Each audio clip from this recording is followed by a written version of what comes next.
दुर्निवारुनयानीको विरोधध्वंसनौषधी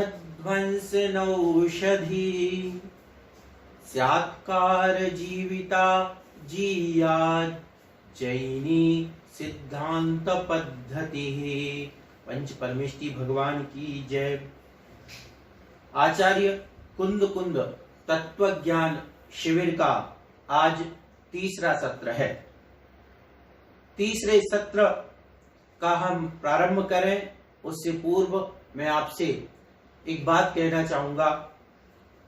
इस शिविर के विषय चूंकि प्रासंगिक हैं, समसामयिक हैं और कई लोगों के जो एकांत मत मस्तिष्क में स्थापित हो गए हैं या स्थापित हो सकते हैं, उनके निराकरण में हम और आप अपने आगम की रक्षा करते हुए निमित्त बन सकते हैं।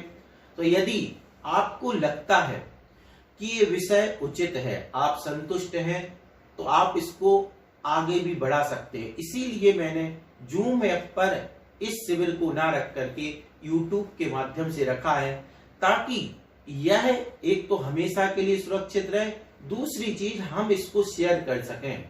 तो इस निमित्त से कि हम एकांतवाद जो फैलता है उस एकांतवाद को रोकने में आगम के अनुसार अनेकांत की स्थापना करने में सहभागी बन सकें, ये मेरा आप सबसे कहना है।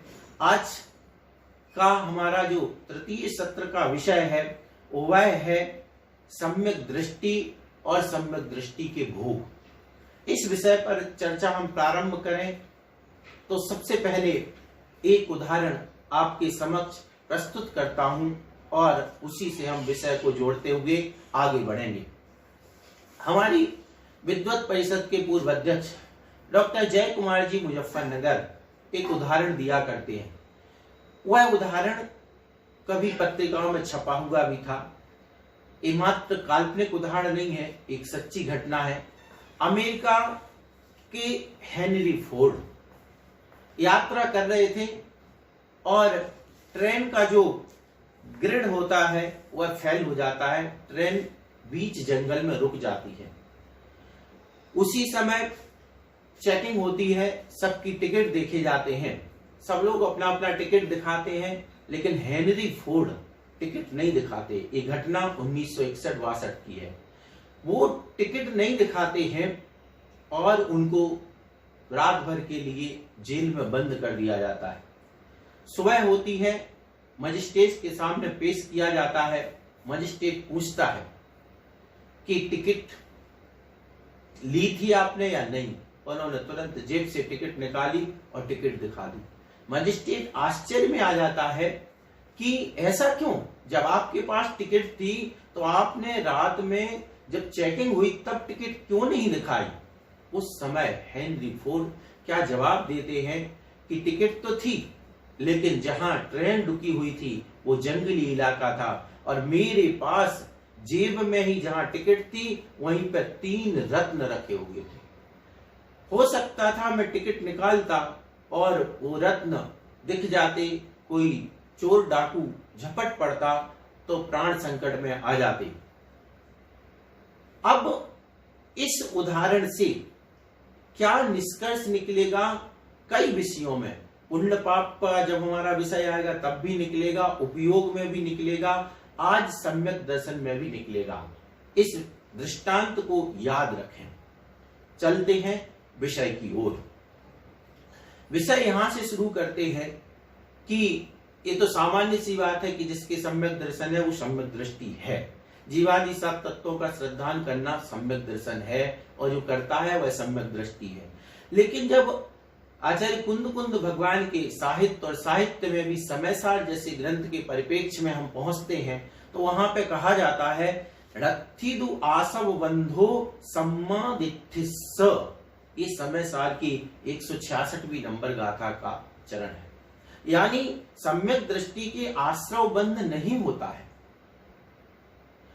इसी प्रकार से जगह जगह पर उन्होंने कहा कि सम्यक दृष्टि की आश्रव बंध नहीं, सम्यक दृष्टि स्वयं को कर्ता नहीं मानता, सम्यक दृष्टि शुभोपयोग को हे मानता है, पुण्य पाप को एक जैसा मानता है। सम्यक दृष्टि ज्ञाता दृष्टा होता है। सम्यक दृष्टि अपने आप को अकर्ता मानता है और सम्यक दृष्टि क्या करके भोग निर्जरा के कारण है। ऐसी अनेक तरह की बातें हमारे सामने आती हैं। वे जो बातें कही गई वे सापेक्ष थी, किसी विशेष सम्यक दृष्टि की अपेक्षा कही गई थी, लेकिन आज वे एकांत के रूप में प्रचारित हो गई और स्थिति यह हो गई कि हमारा जो मूल सूत्र जो तत्वार्थ श्रद्धानम सम्यक दर्शनम था, आज सम्यक दर्शन में उसकी भी चर्चा नहीं होकर के ये कहा जाता आत्मा का श्रद्धान करना ही सम्यक दर्शन है।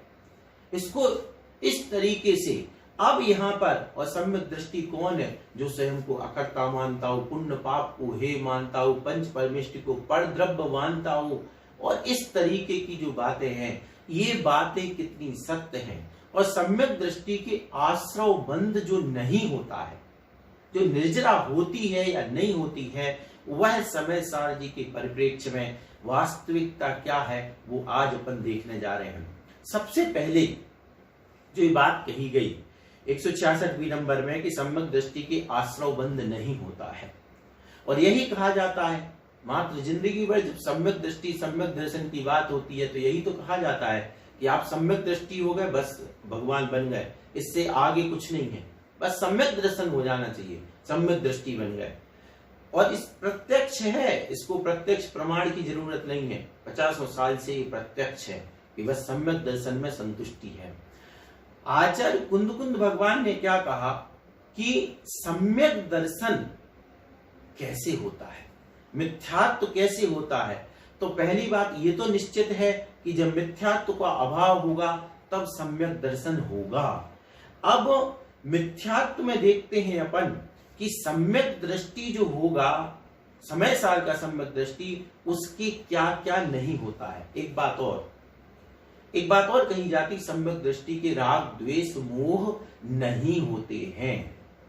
राग द्वेष मोह नहीं होते हैं, इसी बात को हम एक गाथा से समझते हैं कि वास्तव में राग द्वेष मोह में क्या गर्भित होता है और उससे फिर कैसे बंध नहीं होता। देखते हैं गाथा। यह गाथा है समय सार की 177वीं नंबर गाथा। रागो दोषो मोहो या आसवाणत्ति सम्मदितिस्स तम्हा आसव भावेण विड़ा हे दुणपच्चया होन्ति। कि सम्यक दृष्टि के राग द्वेष और मोह ये भाव नहीं होते हैं, इसलिए आश्रव भाव के बिना द्रव्य प्रत्यय कर्म बंध के कारण नहीं होंगे। ये बिल्कुल अपन जानते हैं, भाव होंगे तभी कर्म बनेंगे। तो जब भाव कौन से हैं? राग द्वेष मोह भाव है, और राग द्वेष मोह भाव सम्यक दृष्टि के नहीं होते, इसलिए उसको बंध नहीं होता है। अब यहाँ पर देखना अपन को ये है कि आचार्य कुंद भगवान राग द्वेष मोह का अभाव कैसे मानते हैं, मोह में किस किस को गर्भित करते हैं।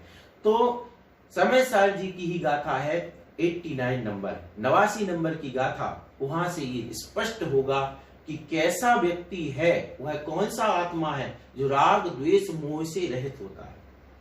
सम्यक दृष्टि राग द्वेष मोह से रहित होता है, लेकिन वह आत्मा भी कौन सा है जो राग द्वेष मोह से रहित है।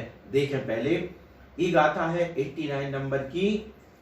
ओगस अणाई परिणाम दिन्नी मोहजुत्तस्स मिच्छत्तम अर्णाणम अविरधि भावो यणायवो।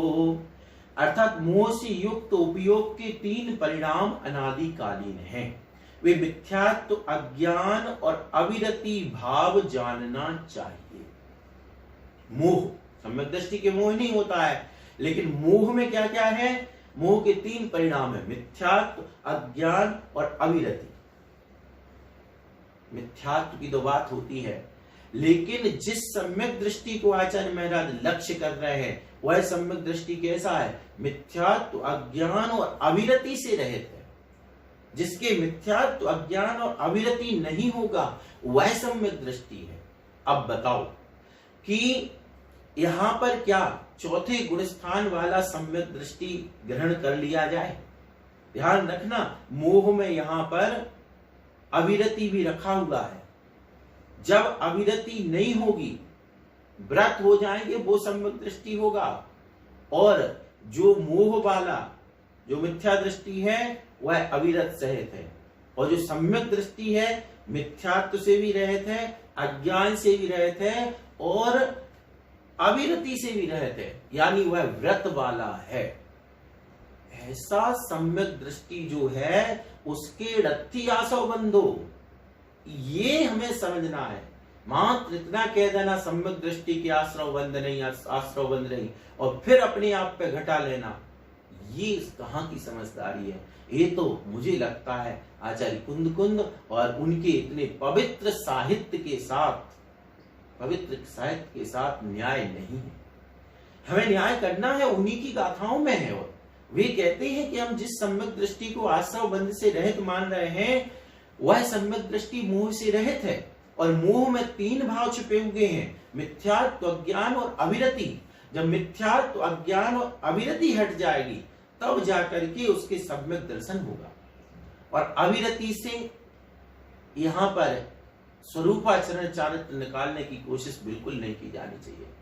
क्यों? क्योंकि अविरति शब्द आया है और व्रत बहुत स्पष्ट है और सैद्धांतिक तथ्य है कि चौथे गुणस्थान तक अविरति ही है। अविरत सम्यक दृष्टि, नाम ही गुणस्थान का अविरत सम्यक दृष्टि है, तो उसको व्रति कैसे कह सकते हैं अपन? जब गुणस्थान का ही नाम अविरत सम्यक दृष्टि है, तो उसको व्रत के अंतर्गत नहीं रखा जा सकता है। बहुत स्पष्ट है। दूसरी बात कि 5 पापों का त्याग करना ही तो व्रत है, और चौथे गुणस्थान में 5 पापों का संकल्प पूर्वक त्याग है नहीं, तो फिर व्रति कहां से हो सकती है? गुणस्थान का नाम भी अविरति है, 5 पापों का त्याग करना व्रत कहलाता है। हिंसा नतस्ते या ब्रह्म परिग्रहेभ्यो वृत्तिर्व्रतम। तो ये जो बात है, इन 5 पापों से विरक्त होना, वही तो व्रत है, वही व्रति है। इसलिए जो मोह, और आचार्य कुंद कुंद के साहित्य में हमारा समय एक निश्चित है, कुंद कुंद साहित्य में भी स्पष्ट है कि विरति क्या है।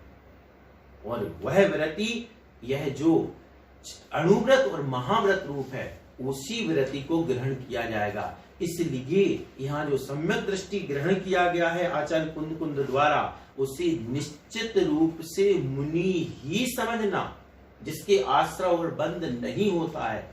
कपड़े वाला, चौथे गुणस्थान वाला सम्यक दृष्टि नहीं है। अब आप कहेंगे और कोई प्रमाण? प्रमाण तो पूरा समय सार है, लेकिन हम अपनी समय की मर्यादा में और कुछ देखते हैं, थोड़ा सा और देखते हैं। समय सार जी की ही 211वीं और 212वीं नंबर गाथा, यहाँ पर देखेंगे आप, बहुत कुछ समझने को मिलेगा कि सम्यक दृष्टि कौन आचार्य कुंद कुंद भगवान का, समय सार का। वो लिखते हैं, परमाणु मित्यम पिहुः यरागादीणं तु विज्जदेजस् रविसो जानदि अप्पाड़ यम तु सौवागम धरोवि अप्पाड़मयाणन्तो अणप्पयम चाविसो अयाणन्तो कहोदि सम्मदिट्ठी जीवा जीवे अयाणन्तो। जीवा जीवे अयाणन्तो कहोदि सम्मदिट्ठी। जो जीव और अजीव को नहीं जानता है, वह सम्यक दृष्टि कैसे हो सकता है? इतनी बड़ी बात है। अभी तो हम यही सुन रहे हैं कि जीव को जो जाने वही सम्यक दृष्टि, जो अपनी आत्मा को जाने वही सम्यक दृष्टि। आचार्य कुंद कुंद भगवान कह रहे हैं, जो जीव को ही नहीं अजीव को भी जानता है, वह सम्यक दृष्टि होता है। ये बात सुनने में बड़ी अटपटी और अजीब लगेगी। पहले सत्र में जब वर्तमान में भावलिंगी मुनिराजों का वर्णन किया गया, तब भी लोगों को बहुत झल्लाहट हुई, लेकिन क्या कर सकते हैं, आगम प्रमाण है। आचार्य कुंद कुंद का साहित्य, उनकी गाथाएं प्रमाण हैं, प्रत्यक्ष प्रमाण है, इसलिए कोई कुछ नहीं कह सकता। इसी प्रकार आचार्य कुंद कुंद भगवान कह रहे हैं, मैं क्या कहूंगा, मैं कौन होता हूं? ये कह रहे हैं, होदि सम्यदिट्ठी जीवा जीवे अयाणन्तो। जो जीव और अजीव को नहीं जान सकता, वो सम्यक दृष्टि कैसे हो सकता? और आज के व्याख्यान आप सब जानते हैं, सबको पता है कि बस अपनी आत्मा को जो जानता है, बस अपनी आत्मा वह सम्यक दृष्टि है। अरे अजीव को भी जानने की बात की जा रही, इस पुद्गल को भी जानो, इस शरीर को भी जानो, और यहाँ तो क्या व्याख्याएं चलती हैं कि शरीर ये तो परद्रव्य है, और परद्रव्य को जो पर की ओर दृष्टि गई तो मिथ्या दृष्टि है, प्रज्ञायासु मूढ़ा, इस तरीके की बात की जाती है। हम उनका निषेध नहीं कर रहे, वो किसी सापेक्ष है। हम ये कहना चाह रहे हैं कि जो एकांत रूप से इस प्रकार की बातें की जाती हैं, वे आचार्य कुंद की दृष्टि में अनेकांत क्या है, उन्होंने किस तरीके से तत्व का निरूपण किया है। तो पहली बात तो आत्मा और अनात्मा को जानना, यानी जीव और अजीव को। दूसरी बात परमाणु मित्यंतु, परमाणु मात्र भी जिसके राग है वह आत्मा को नहीं जान सकता, परमाणु मात्र राग। और परमाणु मात्र राग का यहाँ बहुत सीधा सा स्पष्ट विवेचन है। सूक्ष्म सांप्राय यानी सूक्ष्म जो लोभ होता है 10वें गुण स्थान वाला, मतलब 10वें गुण स्थान वाले को भी आचार्य कुंद भगवान यहाँ उस सम्यक दर्शन के अधिकारी नहीं है जो जिस सम्यक दर्शन से आश्रव और बंध नहीं है, वो वाली बात बिल्कुल आश्रव बंध से रहे। तो ऐसा सम्यक दृष्टि जिसके अरे 10वें गुण स्थान तक का नहीं ले रहे, हमने तो अपने चौथे गुण स्थान में वो सम्यक दर्शन घटा दिया। कितना बड़ा अपन के द्वारा कितनी बड़ी गलती हो जाएगी, इस बात को समझना।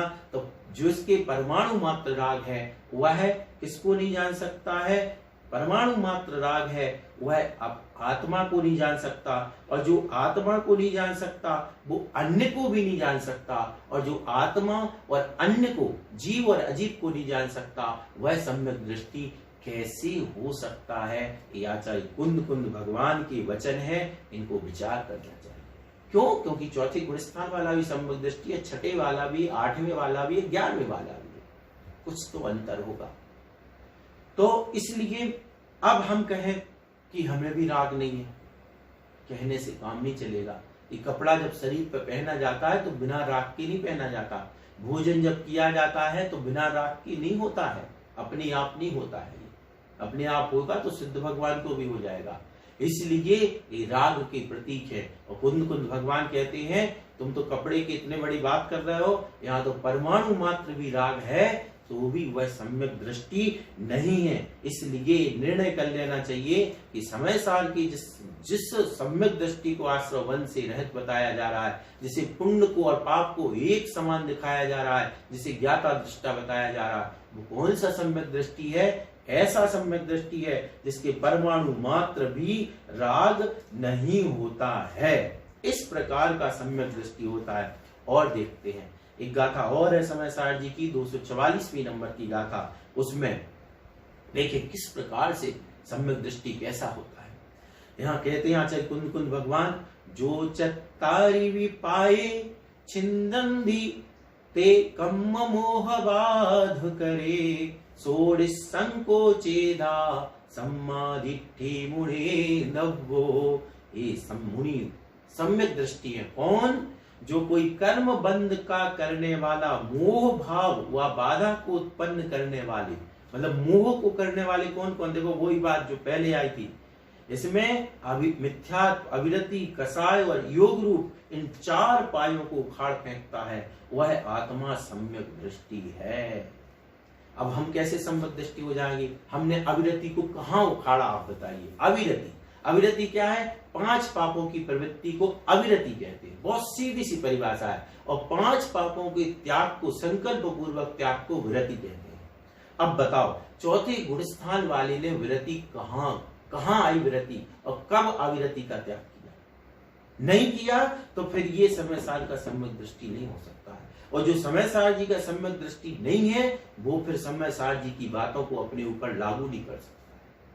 पहले पात्र बनिए, पात्र बनोगे निश्चित रूप से उसको,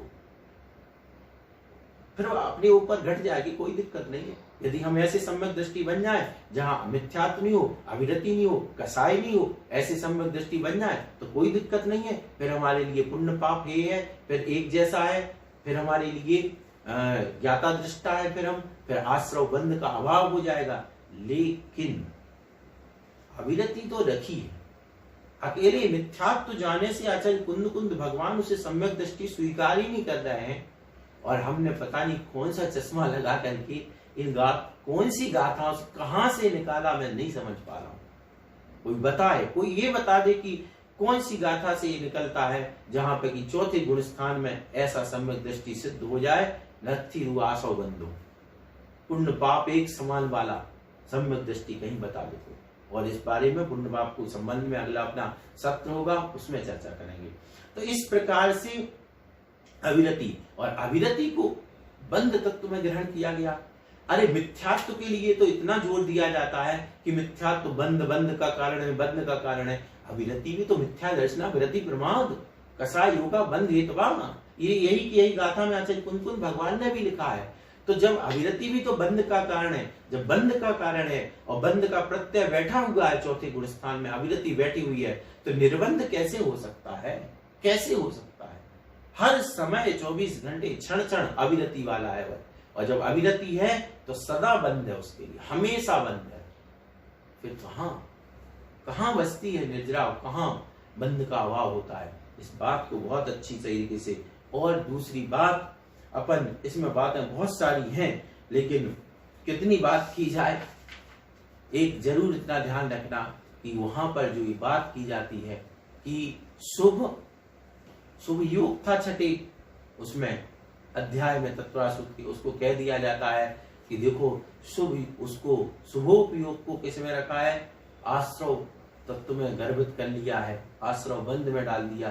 बस हम तो समझ गए, यद्यपि वहां पर योग रखा गया है, ध्यान रखना, वहां पर काय वांग मनः कर्म योगा, ये योग को छठे सातवें गुण स्थान में रखा गया।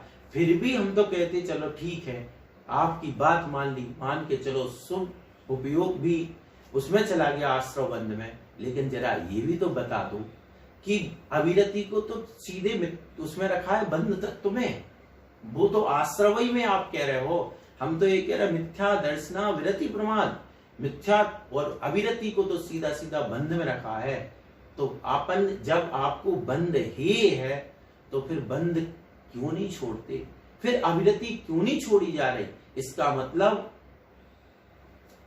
इसको बुरा नहीं मानना चाहिए, कहावत को कहावत के रूप में लेना चाहिए कि हाथी के दांत दिखाने की कुछ और, खाने की कुछ और। मतलब कहने में तो कहा जा रहा है कि हमें बंध है, और बात जब आई तो अविरति में बैठे हुए हैं। अरे भैया, जब अविरति बंध का कारण है, जैसे छठा सातवां अध्याय समझ में आ गया तो आठवां अध्याय एक ही सूत्र तो समझना, पहला वाला मिथ्या दर्शना अविरति, तो अविरति भी तो बंध का कारण है और सदा बंध का कारण। जब तक अविरति होगी तब तक बंध होगा, जब तक 5 पापों का त्याग। तो इस प्रकार से ये बातें हैं जिनकी आप स्वयं भी हम थोड़ा सा सूत्र रूप में दे रहे हैं, समय की मर्यादा में आप बहुत कुछ इससे निकाल सकते हैं। आगे देखें एक बात कि मैं ज्ञाता दृष्टा हूं, ज्ञाता दृष्टा हूं। अब कैसे ज्ञाता दृष्टा हूं कि ज्ञाता दृष्टा आत्म राम में जग का करता क्या काम। अब वहां पर जो हमारी पीढ़ियों से महिलाएं मंदिर में जाकर के आलोचना पाठ पढ़ती थी, जो नदियन विचीर या अन्य भी जो भी वहां पर भगवान के सामने कहती थी, आलोचना करती थी, आज भगवान के सामने जाकर के भजन होते हैं ज्ञाता दृष्टा आत्म राम। कितना अंतर आ गया मात्र एक व्याख्या के कारण। व्याख्या के कारण सब कुछ वहां पर जाकर के मंदिर में बैठ करके महिलाएं पुरुष कहते थे भोग बुरे भव रोग बढ़ावे बैरी हैं जग जी के तेरस होए विपाक समय की सेवक लाग नीके। लेकिन आज व्याख्या ऐसी होगी कि भोग तो निजरा के कारण है, अब वो निकल गया और वहां पे बस मैं ज्ञान आनंद स्वाभावी हूँ भगवान के सामने ही सुनान। मैं इसका कोई निषेध नहीं कर रहा हूं, मैं ये बता रहा हूं कि हानि क्या हो रही है। हानि ये हो रही कि आलोचना जो बहुत महत्वपूर्ण है वो धीरे धीरे जा रही है। इस कहीं अध्यात्म ये तो नहीं सिखाता कि हम आलोचना नहीं करें पापों की। तो ये जो सम्यक दर्शन सम्यक दृष्टि के नाम पर जितनी मतलब अच्छी चीजें हैं कहीं वे ना निकल जाए, अपनी चिंता का विषय ये है। इसलिए जो ज्ञाता दृष्टा की मैं बात कर रहा हूं कि ज्ञाता दृष्टा कौन है। सम्यक दृष्टि हो गए तो क्या ज्ञाता दृष्टा हो गए। आचार्य कुंद भगवान को देखो, ये गाथा है समय सात की 314-315। देखो क्या कहा है, जाई सा पैड़ी यठम चेयाड़ीव विमुच्चये अयाणवो हवेताव मिच्छा इत्थि असंजवो जया विमुच्यये चेया कम्म फलमनंतम तया विमुक्तो हवै जाणवो पास ओ मुनि। जाणो यानी ज्ञाता और पासो यानी दृष्टा, मुनि यानी मुनि होता है। अर्थ क्या है? आत्मा जब तक प्रकृति के निमित्त से उपजना विनसना नहीं छोड़ता है तब तक अज्ञानी, मिथ्या दृष्टि और असंयमी होता है, तथा जब आत्मा अनंत कर्म फल को छोड़ देता है तब बंध से रहित होता हुआ ज्ञाता दृष्टा मुनि होता है, असंयमी होता है। ये वो प्रकृति के साथ चलता है जो उसके निमित्त से उपजना विनसना, सीधे सीधे शब्दों में कहें प्रकृति के कारण परिवर्तन होना, यानी भूख लगी तो भोजन करने बैठ जाना, राग बाग भाव आया तो कपड़े पहन लेना, ये जो करता है ये सब अज्ञानी, मिथ्या दृष्टि और असंयमी है जो प्रकृति के साथ चलता है। और जो अनंत कर्म फल को छोड़ देता है, मान के चलो कर्म का उदय कुछ और आ रहा है, भूख लग रही है लेकिन तपस्या में बैठे, उस भूख को भी त्रिभूत कर दिया उन्होंने, ये कहलाता है बंध से रहित होता हुआ उस समय ज्ञाता दृष्टा मुनि होता है। जानो पासो मुनि। अब एक जगह भी कोई बता दे कि जहां ये लिखा हो कि चौथे गुण स्थान में कि ज्ञाता दृष्टापना होता है, कोई भी बता दे, ये आगम में होगा तो स्वीकार करने में क्या दिल नहीं है। ज्ञाता दृष्टा कौन? यहाँ पे पहले क्या कहा? असंयमी होता है, और असंयमी जहां तक कहा वहां तक ज्ञाता दृष्टा नहीं। इसके विपरीत जो आ जाता है, अनंत कर्म फल को छोड़ देता है, अनंत कर्म फल को छोड़ देता है, वह क्या हो जाता है? ज्ञाता दृष्टा मुनि होता है। कैसे होता है ज्ञाता दृष्टा मुनि? जिस समय आचार्य कुंद भगवान इस समय सार भी लिखते हैं, वो भी ज्ञाता दृष्टा नहीं है उस समय। ज्ञाता दृष्टा कब होते हैं? जब जब किसी भी तरीके का विकल्प नहीं रहता है, वह ज्ञाता दृष्टा होता है। मान के चलो शरीर सामने आ गया है और खाने मुंह बिल्कुल नहीं, और उस समय बस वो देखता है, भूख लग रही है, सामने भोजन रखा हो, सिर्फ बस देखता है, खाने का भाव नहीं हो, ये ज्ञाता दृष्टा होता है, ये ज्ञाता दृष्टा है। और अभी हमारे साथ तो क्या होता है? जैसा कर्म का उदय होता है वैसा नाचने लगते हैं, ये ज्ञाता दृष्टापना नहीं कहलाता है। ज्ञाता दृष्टा जब व्यक्ति हो जाएगा तो वो दुकान खोलने नहीं जाएगा। फिर ज्ञाता दृष्टा की अवस्था क्या है? कुछ भी होता रहे उस शरीर को भी स्वदेहमपि ना वैति योगी योग परायणा, जब ऐसी स्थिति होती है तब उसके ज्ञाता दृष्टापना की स्थिति बनती है। ज्ञाता दृष्टा जो हो जाता है तब उसको ये भी चिंता नहीं होती है कि धर्म का प्रचार हो, समय सार का शिविर लगे, ये भी चिंता ज्ञाता दृष्टापने के साथ खत्म हो जाती है। तब जाकर के, और ऐसा कौन हो सकता है? ऐसा मुनि, और मुनि भी सामान्य मुनि नहीं, 6वें 7वें गुण स्थान वाला, उच्च स्थान में, तो वहां जाकर के ज्ञाता दृष्टापना आता है।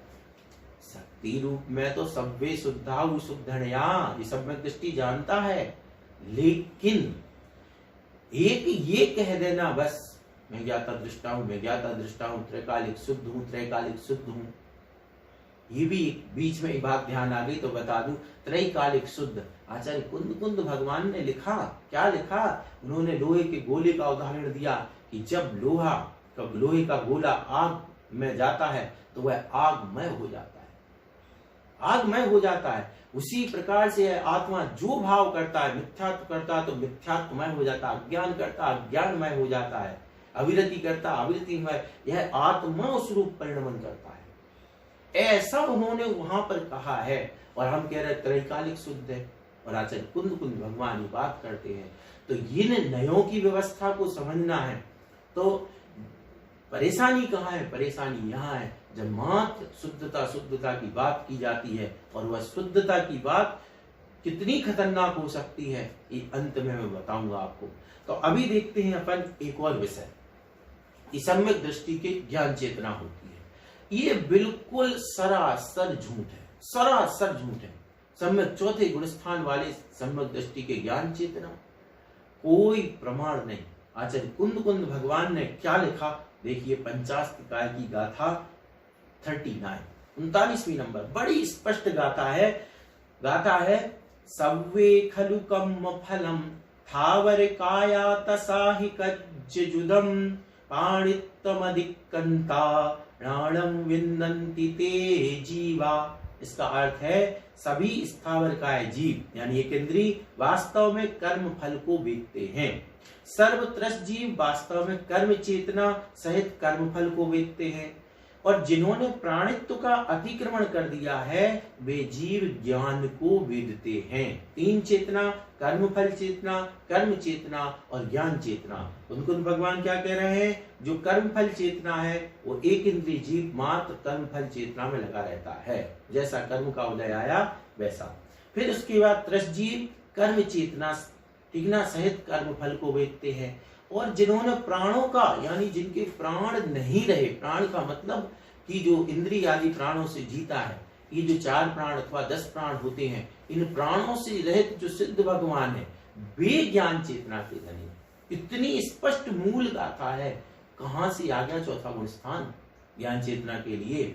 और देखो स्पष्ट और समझने के लिए आचार्य अमृतचंद महाराज क्या कहते हैं।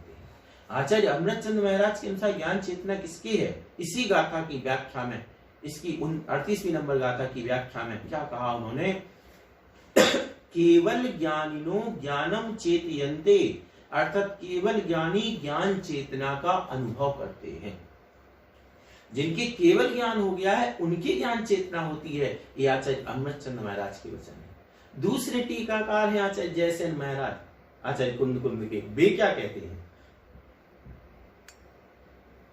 पाणित्तमधिकंताराणं विन्दन्ति ते जीवा, ये तो विशिष्ट शुद्धात्मानुभूति भावना समुत्पन्न परमानंद एक सुखामृत समरसी भाव बलेन 10 विध प्राणत्वम अतिक्रांता सिद्ध जीवा ते केवल ज्ञानम विन्दन्ति। वे जो 10 प्रकार के प्राणों से रहित हो गए हैं, ऐसे सिद्ध जीव ज्ञान चेतना का अनुभव करते हैं। अब मूल ग्रंथकार आचार्य कुंद भगवान, आचार्य अमृतचंद सूरी, आचार्य जयसेन ग्रंथकार भी हो गए, टीकाकार भी हो गए, और तीनों एक मत से केवल ज्ञानी को अथवा यूं कहें जो 10 प्राणों से रहित हैं, ऐसे सिद्ध जीव को ही ज्ञान चेतना का अधिकारी बता रहे हैं। अब समझ में ये नहीं आता कि चौथे गुण स्थान में ज्ञान चेतना किसने निर्मित कर दी, कहां से हुई, ये बड़ी खोज का विषय है। कौन सा प्रमाण मिला, और हम तो कहते हैं जिसने खोजी है वो अपने नाम पर लिख देना कि मेरे अनुसार चौथे गुण स्थान में ज्ञान चेतना होती है। आचार्य कुंद के नाम पर क्यों? मेरा बस प्रश्न चिन्ह सिर्फ इतना सा है, कोई भाई ये तो लोकतंत्र है, आप कोई भी शास्त्र की रचना कर सकता है। ओशो ने भी अपना एक पंथ चलाया, कोई भी चला सकता है, लेकिन आचार्य कुंद के नाम पर नहीं होना चाहिए। बस इतना निवेदन है। आगे जो एक और विषय अपन देखते हैं कि सम्यक दृष्टि के भोग निद्रा के कारण बिल्कुल लिखा है आचार्य कुंद महाराज ने इसी समय साल में लिखा है कि सम्यक दृष्टि के भोग निद्रा के कारण हैं। वह गाथा भी है, देख लो गाथा। उभोज्य बिंदियेहिम दव्वाण मचेदणाण मिदराणम जम कुड़दि सम्मदिठी तम सव्वम निज्जरणिमित्तम। जम कुड़दि सम्मदिठी तम सव्वम निज्जरणिमित्तम। सम्यक दृष्टि जो भी करता है सब कुछ निजरा के लिए। उभोज बिंदियेहिम, इंद्रियों के द्वारा जो चेतन अचेतन पदार्थों का द्रव्यों का उपभोग करता है वह सब उसके लिए निर्जरा का साधन हो जाता है। यानी सब कुछ जो कर रहा है, इंद्रियों से जो भोग उपभोग करता है वो सब निर्जरा करा देता है, ऐसा सम्यक दृष्टि। लेकिन ध्यान रखना वह सम्यक दृष्टि वही है, कौन सा वाला, परमाणु मित्यम प्यू, जिसके परमाणु मात्र भी राग नहीं है, वो देख लेना पहले। उस सम्यक दृष्टि के भोग निर्जरा के कारण है, इस सम्यक दृष्टि के नहीं। तो खाते जाओ और भोग हो, उसके निर्जरा के कारण नहीं है। ये बात समझने की है। आचार्य अमृतचंद महाराज ने इस गाथा की टीका में इसका रहस्य खोल दिया। क्या कहा यहाँ पर रागादि भावानां सद्भावेन मिथ्या दृष्टे अचेतनान्य द्रव्योपभोगो बंध निमित्तम एव स्यात् सा एव रागादि भावानां अभावेन सम्यक दृष्टे निर्जरा निमित्तम। यानी जो भावों के सद्भावों से मिथ्या दृष्टि के भोग उपभोग, चेतन अचेतन की द्रव्यों के भोग उपभोग बंध के कारण थे, वे ही भोग उपभोग एक राग भाव आदि से रहित होने के कारण सम्यक दृष्टि के लिए निर्जरा के कारण हो गए। निर्जरा के कारण हो गए। कैसे हो गए? बहुत स्पष्ट है, बहुत स्पष्ट है कि जो साधु हैं वे साधु, एक उदाहरण बिल्कुल स्पष्ट आपको देता हूं जो मुनि श्री सुधा सागर जी महाराज दिया करते हैं कि एक जो साधु है वे ध्यान में बैठे थे, गर्मी का समय था और मान के चलो उष्ण जगह बैठे हुए थे, अच्छा बढ़िया ठंडा हवा का झोंका आया और बढ़िया अनुभव तो होगा, वेदना में तो आएगा, लेकिन उन्होंने उससे राग नहीं किया। अरे मजा आ गया, जैसे अपन कभी धूप में से पसीने से आए हैं और कूलर में आ जाए सामने एसी में, मजा आ गया, ये राग भाव कहलाता है, ये बंध का कारण है। और उन मुनिराज की जो ठंडी हवा का झोंका आया, कोई मतलब नहीं, वेदना हो गया, उसका ठंडक महसूस होगी, लेकिन उससे राग नहीं किया तो वह भोगने के बाद भी क्या हो गया? निर्जरा का कारण हुआ, भोग का बंध का कारण नहीं हुआ। बंध का कारण नहीं होता है, क्यों? क्योंकि उनका उससे राग भाव नहीं है। इस प्रकार से इसको समझना अपन को चाहिए कि जो ये भोगों को निर्जरा का कारण कहा गया है, ये एक और बहुत अच्छी बात, जब कोटा में आचार्य कुंद के साहित्य पर संगोष्ठी हुई तो वहां पे बहुत अच्छी बात आई कि बीना वाले पंडित जी थे, वो बताया करते थे कि सम्यक दृष्टि कि अगर भोग को निर्जरा का कारण समझना ही है, चलो तो एक तरीका देखते। कैसे? बोले सम्यक दृष्टि जो होगा उसको शरीर को ढकने के लिए क्या चाहिए? कपड़ा चाहिए। अब वो जाएगा दुकानदार के पास और कहेगा भैया मुझे इतना, टेलर के पास जाएगा, पूछेगा कितना कपड़ा लगेगा, वो कहेगा इतना, फिर जाएगा दुकान पे कहेगा मैं इतना कपड़ा चाहिए, वो सेठ कहेंगे देख लो कौन सा चाहिए, नहीं कौन सा नहीं, पसंद बस शरीर ढकना, शरीर ढकने के लिए कपड़ा चाहिए। अब वो कपड़ा लाए, बस डाल देगा, अब फिर उसके बाद वो उस पर टिरोपाल नहीं करेगा, ये तो राग का आसक्ति का कारण है, टिरोपाल करना, फिर उस पर प्रेस करना, प्रेस की जरूरत ही नहीं है, शरीर को ढकना है तो वो ऐसे पहन लेगा। ऐसे सम्यक दृष्टि होते हैं। और वास्तव में क्या कहा जाए, ये सब बहुत सारी बातें हैं जिनको अपन को समझना चाहिए कि क्या हम ऐसी स्थितियों में हैं, हमारा राग भाव तो अगर थोड़ी सी रीच खराब हो जाए तो वहां चला जाता है और हम कहते हैं कि राग नहीं है, फिर हम कह रहे हैं राग नहीं है। कैसे हो सकता है? ऐसे संभव नहीं है। इसलिए जो सम्यक दृष्टि की परिभाषा आचार्य कुंद भगवान की है और जिस सम्यक दृष्टि को वो चाह रहे हैं, जो आचार्य जयसेन महाराज ने भी कहा कि अत्र ग्रंथे तु वस्तु वृत्त्या वीतराग सम्यक दृष्टेर ग्रहणम, वीतराग सम्यक दृष्टि का ही ग्रहण करना मुख्य रूप से। और यहाँ आचार्य अमृतचंद जी ने जो कहा विरागस्य उपभोगो, विरागी का उपभोगी निर्जरा के लिए कारण है। हम कहां से वैरागी हैं? वैरागी तो मुनि ही होते हैं, वीतरागी वे ही होते हैं, विरागी अर्थात वीतरागी। तो राग नहीं है, और राग हमने बता दिया, अपना राग सब जानते हैं, चाहे वो विद्वान भी राग तो जानते हैं, सब लोग जानते हैं कि किस तरीके का राग होता है। और राग छूट ही नहीं सकता, यदि राग छूट जाए तो 5 पाप नहीं छूट जाएंगे। राग द्वेष निवृत्ते ही चरणम प्रतिपद्यते साधु, राग द्वेष को छोड़ने के लिए चारित्र कहा जाता है। यानी इसका मतलब है कि चारित्र नहीं आया तो राग द्वेष है, ये सैद्धांतिक तार्किक है।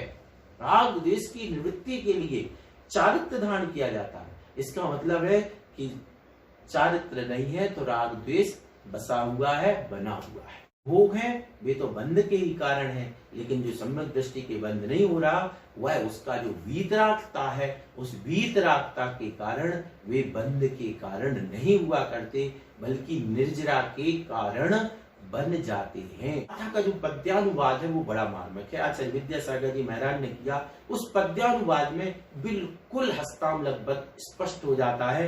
यह पद्यानुवाद जरूर देख लें अपन। धारा विराग दृग जो मुनि धर्म पाके, होते उन्हें विषय कारण निर्जरा के, भोगोपभोग करते सब इंद्रियों से, साधु सुधी न बंधते विधि बंधनों से। जो साधु है वे बंधनों से नहीं बनते। अनेक गाथाएं कुंद भगवान की ऐसी हैं जहां स्पष्ट लिखा है कि मुनि कर्म से बंध को प्राप्त नहीं होता है। मुनियों के कर्म ऐसा जदीड़ कम्मख्खौ विधियो, यतियों के कर्म निर्जरा कही गई है। ये आचार्य कुंद भगवान की गाथाएं हैं। लेकिन पता नहीं व्याख्याओं कैसी हो रही हैं, भगवान जाने। तो होते उन्हें विषय कारण निर्जरा के, जिन्होंने वैराग्य धारण कर लिया, मुनि धर्म पा लिया है, ऐसे साधु कर्मों से नहीं बनते हैं। वे कर्म भी उनके लिए निर्जरा के कारण हुआ करते हैं। इसी विषय में पंडित टोडरमल जी, क्योंकि टोडरमल जी की भी मान्यता है, टोडरमल जी क्या कहते हैं इसके बारे में चौथे गुणस्थान में जो आज शुद्धोपयोग, चौथे गुणस्थान में निर्जा, चौथे गुणस्थान में ज्ञाता दृष्टा जो बात की जाती है, क्या कह रहे पंडित टोडरमल जी। एक मोक्ष मार्ग प्रकाशक का 7वां अधिकार, बहुरी चौथा गुणस्थान विषय कोई अपने स्वरूप का चिंतन करे है, ताके भी आश्रव बंध अधिक है, वह गुण श्रेणी निर्जरा नहीं है। अपने स्वरूप का यानी आत्मा के स्वरूप का चिंतन कर रहा है, उसके भी आश्रव बंध अलग है, आश्रव बंध अधिक है और गुण श्रेणी निर्जरा नहीं है। ये प्रकरण प्रमाण इसलिए दे रहा हूं क्योंकि ये आगम सम्मत प्रमाण है। आगम भी यही कहता है कि चौथे गुण स्थान में आश्रव बंध अधिक है। कुछ भी करे वो तो आत्मा के स्वरूप में क्या बिल्कुल आत्मा में डूब जाए, कुछ कर ले, वहां पे क्या है, आश्रव बंध अधिक है और गुण श्रेणी निर्जरा नहीं है। जब टोडरमल जी की बात की जाती तो इस बात को आना चाहिए ना, ये तो आगम से प्रमाणित बात है। यानी चौथे गुणस्थान वाला आत्मा के स्वरूप का चिंतन कितने कर ले, उसके भी आश्रव बंध अधिक है और निर्जरा होने वाली, गुण श्रेणी निर्जरा होने वाली नहीं है। यह आगम भी है और पंडित टोडरमल जी की भी बात यहाँ पर कही गई है। अब देखो कितनी बड़ी हानि हो गई कि वही बात जो मैंने कही, या मंदिरों में जाकर के कितने ही आत्मस्वरूप के आप गान कर लो, कितने ही मैं ज्ञानानंद स्वामी हूं, मैं हूं स्वतंत्र निश्चल, कुछ भी गा लो, निर्जरा तो होने वाली नहीं है, गुण श्रेणी निर्जरा नहीं होगी। और मुझे नहीं मानते हो तो पंडित टोडरमल जी की मान लो, आगम को मान लो, जिसकी भी आपको मानना, सब जगह ये बात लिखी हुई है कि चौथे गुण स्थान में गुण श्रेणी निर्जरा तो नहीं होने वाली। प्रति समय की जो असंख्यात गुणी निर्जरा है वो तो नहीं होने वाली है। तो आत्मा का चिंतन इसलिए अपने जो पुराने लोग थे वे ऐसे नहीं थे, वे जो जा करके मंदिर में जा करके अपनी आलोचना करते थे, भोग बुरे भव रोग बढ़ावे बैरी है जग जी के, इस प्रकार के जो पाठ करते थे वे ऐसे नहीं करते थे। क्या उनको ज्ञान नहीं था? अगर ऐसा ही होता आत्मा के स्वरूप कैसे गुण श्रेणी निर्जरा हो जाती तो वे भी मंदिर में जा करके, और अपन भी पूजा क्यों करते, फिर वहां बैठ करके आत्मा के स्वरूप में रहते ना? नहीं। इसलिए ऐसा ना करें कि दुविधा में दोनों गए, माया मिली न राम, ना यहाँ के रहे ना वहां के, ऐसी स्थिति ना बन जाए। भोग निर्जरा के कारण ना कभी थे ना कभी होंगे। हाँ, वहां पर जो बात की गई है वह बात बड़ी मार्मिक है, जिसका स्पष्टीकरण मुझे बहुत अच्छी तरीके से, सबसे अच्छी तरीके से 8 नवंबर 2014 को आचार्य श्री विद्यासागर जी महाराज ने विदिशा में दिया। हमारे जो श्रुताराधना की संगोष्ठी चल रही थी, जब मैंने व्यक्तिगत आचार्य श्री से बात की तो उन्होंने फिर उसको उन्होंने सत्र में भी लिया, उन्होंने बताया और उन्होंने एक गाथा बोली आचार्य कुंद भगवान की। उस गाथा को सुनते ही साथ मैंने सोचा कहना क्या चाह रहे, लेकिन जब आचार्य श्री ने समझाया तब एकदम से कि ये कहलाता है तत्व ज्ञान। क्या उन्होंने गाथा बताई? बोले कि प्रवचन सार की 254वीं नंबर गाथा। बोले क्या समझते हो? साधु के जो ये भोग निर्जरा के कारण होते हैं, इन वो भोज मिंदिये हैं, इंद्रियों के द्वारा भोग होते हैं। वो इंद्रियां हैं कौन सी? पहले इंद्रियों को देखो तो उन्होंने बताया उभयरडम जिणमग्गे लिंगम जहजाद रूप मिधि भड़िदम गुरु वैडम पिय विड़यो सुत्त जैडम चा पंडितम, जिन मार्ग में यथाजात रूप मुद्रा उपकरण है, ऐसा कहा गया है। गुरु का वचन, सूत्रों का अध्ययन और विनय भी उपकरण है। तो जो ये यथाजात मुद्रा है, अब इस मुद्रा में ये जो इंद्रियां आदि, ये मुद्रा क्या है? उपकरण है मोक्ष मार्ग में। बोले हमारे साधु की जो इंद्रियां हैं, स्पर्शन आदि इंद्रियां, ये उपकरण हैं, ये भोग के साधन नहीं है। कितना अंतर हो गया। जब तक असंयमी था तब तक वो भोग के साधन बनी थी ये इंद्रियां, और अब वह मुनि हो गया है, वीतराग सम्यक दृष्टि हो गया है। अब ये क्या हो गई है?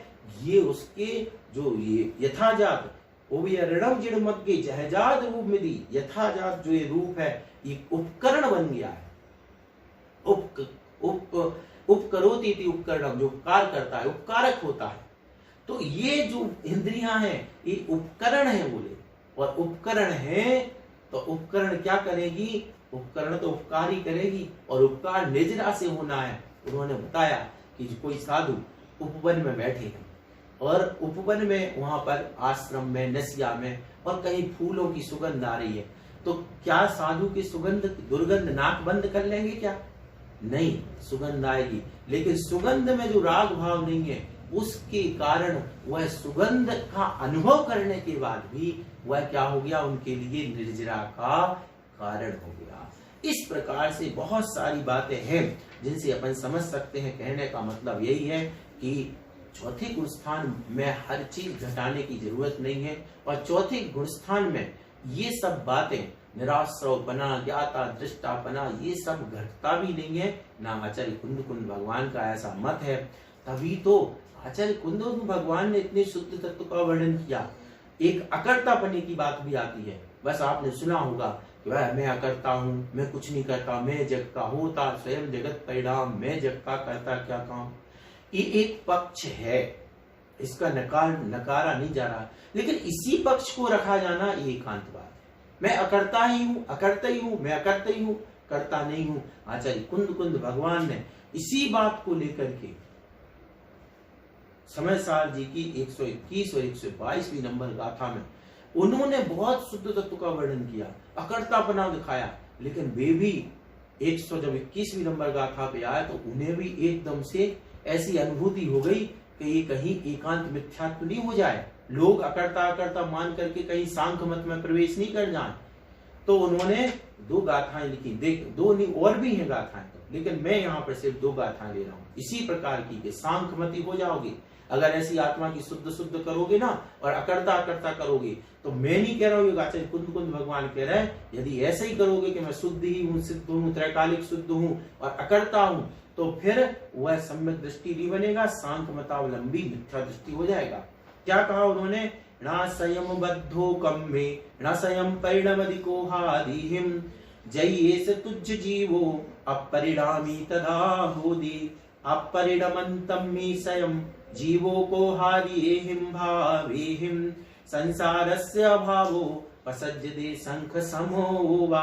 अर्थात यदि तेरा ऐसा मत है कि यह जीव कर्मों में ना स्वयं बंधा है और ना क्रोधादि रूप स्वयं परिणमन करता है, तो वह अपरिणामी हो जाएगा। और जब जीव क्रोधादि भाव रूप स्वयं परिणाम नहीं करेगा तो संसार का अभाव हो जाएगा, अथवा सांख्य मत का प्रसंग आ जाएगा।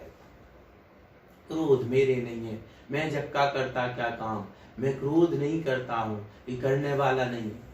आचार्य कुंद भगवान कह रहे हैं ऐसा करोगे तो संसार का अभाव हो जाएगा, नहीं तो तुम सांख्य मतावलंबी। क्योंकि सांख्य का क्या है, वो यही तो कहता अकर्ता, वो यही तो कहता त्रैकालिक शुद्ध। फिर सांख्य में और एक दिगंबर अनेकांत शासन वाले में क्या अंतर बचेगा? इन बातों को हमें ध्यान लाना पड़ेगा। क्यों नहीं जाती ऐसी दृष्टि? ये गाथाएं क्या आंखों के सामने नहीं आती हैं? और आती हैं, फिर यदि इनकी सामने नहीं आ रही तो हमें सोचना पड़ेगा कि कहाँ कमी हो रही है, आखिर में अंदर से हम क्या चाह रहे हैं, जो इस प्रकार की बात स्पष्ट नहीं कर पा रहे हैं। इस बात को हमें विचार करना पड़ेगा। और दूसरी चीज, अब रही बात सम्यक दृष्टि की, सम्यक दृष्टि को शुभोपयोग ये है वो है। बस जब सम्यक दृष्टि की हमने बात करी है तो ध्यान रखना अब हम चतुर्थ गुण स्थान वाले सम्यक दृष्टि पे आते हैं। ये तो 11वें गुण स्थान वाले सम्यक दृष्टि थे, बीतरागी मुनि थे। हमारे लिए तो पंच गुरु सम्यक दर्शन शुद्धा, पंच गुरु चरण क्या है आचार्य समंत भक्त स्वामी, पंच गुरु शरण शरणा, पंच गुरुओं की चरणों की शरण में रहता है। आचार्य पद्म नंदी महाराज कहते हैं कि जिस दिन आचार्य कुंद कुंद भगवान कहते हैं दाड़म पूजा मुखम, दान और पूजा मुख्य है, और दान में भी मुनि दान मुख्य होता है, आहार दान मुनिराज को आहार। उसी बात को वहां कहा गया, क्या कहा गया, पद्मनंदी पंचविंशत का कारण हमने पहले ही बताया था। सुनोर्मते अपि, पुत्र के मर जाने पे भी उतना दुख नहीं होता है सम्यक दृष्टि श्रावक को, जितना दुख उस दिन होता है जिस दिन उसके घर में किसी मुनिराज के आहार नहीं होते, आहार नहीं होते हैं। वह है एक और बात, हम सम्यक दृष्टि है। सम्यक दृष्टि का काम है कि जो लिखा है आचार्य महाराज ने वो यथार्थ है। अब यथार्थ है तो मैं एक बात कहता हूं कि जब कुंद कुंद भगवान ने लिखा है कि पंचम काल में अंत तक साधु हैं, और साधु यदि मान के चलो हमें तो जैसे भावलिंगी साधु दिख रहे हैं, अब जिसको नहीं दिख रहा है उसका क्या कर्तव्य बनता है, सच्चा सम्यक दृष्टि कौन, अब ये पहचान अपन को करना है। सच्चा सम्यक दृष्टि वो नहीं हो सकता जो ये कह दे कि एक भी साधु भावलिंगी नहीं है। सच्चा सम्यक दृष्टि कौन होगा, वो कहेगा आचार्य कुंद कुंद भगवान ने गाथा में लिखा है कि सम्यक दृष्टि भावलिंगी साधु होते हैं और मुझे तो दिख नहीं रहा, चलो मैं खुद बनता हूं। कुंद कुंद भगवान की बात झूठी नहीं होनी चाहिए, आगम में लिखा है झूठ नहीं हो जाए, मैं बन के दिखाता हूं, वो सच्चा सम्यक दृष्टि है। ये मेरा सोच है, वो सोच नहीं है, ये सत्य है। क्यों? क्योंकि वो आगम को झूठा होते हुए नहीं देख सकता एक सच्चा सम्यक दृष्टि। रेवती रानी ने क्या किया, रेवती रानी ने यही तो कहा नहीं भैया 25वां तीर्थंकर नहीं हो सकता, सारी गांव नगर सब एक साइड खड़ा है और वो अकेली खड़ी हो गई। आगम बस आगम झूठ नहीं हुआ। इसी प्रकार से जो सम्यक दृष्टि है वो कहेगा नहीं आचार्य कुंद कुंद भगवान ने लिखा, पर ये हमें नहीं दिख रहा है, मैं बन के दिखाता हूं। ऐसे होते हैं भावलिंगी साधु। तो ना बने ना बनने दे, जो बने ना उनको माने ना मानने दे, तो फिर ये तो सम्यक दर्शन की निशानी आगम के अनुसार नहीं हो सकती है। हमें चाहिए कि हम कुंद कुंद भगवान की गाथाओं को